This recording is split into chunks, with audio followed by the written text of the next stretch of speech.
పప్పు సింపుల్గా ఉండాలి, టేస్ట్ మాత్రం సూపర్గా ఉండాలి అంటే ఈ ఆనపకాయ పప్పుని తప్పకుండా ట్రై చేయండి. వీటి కోసం పెసరపప్పుని శుభ్రంగా కడిగి ఒక అరగంట పాటు నానబెట్టుకోవాలి.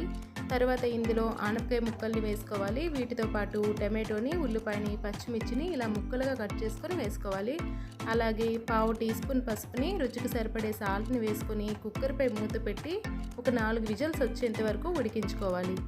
కుక్కర్లోని ప్రెజర్ అంతా పోయిన తర్వాత మూతను తీసి పప్పును ఒకసారి కలుపుకొని మీరు తినే కన్సిస్టెన్సీకి తగ్గట్టు నీళ్లు పోసుకొని కలుపుకోవాలి. తర్వాత పప్పుని తాలింపు పెట్టుకోవడం కోసం స్టవ్ పై ఒక పాత్రను పెట్టుకొని ఇందులో ఆయిల్ వేసి ఆయిల్ హీట్ అయిన తర్వాత ఇందులో ఆవాలు, జీలకర్ర, వెల్లుల్లి రెబ్బల్ని, ఎండుమిరపకాయలని, కరివేపాకుని, కొంచెం ఇంగువని వేసుకొని బాగా ఫ్రై చేసుకోవాలి.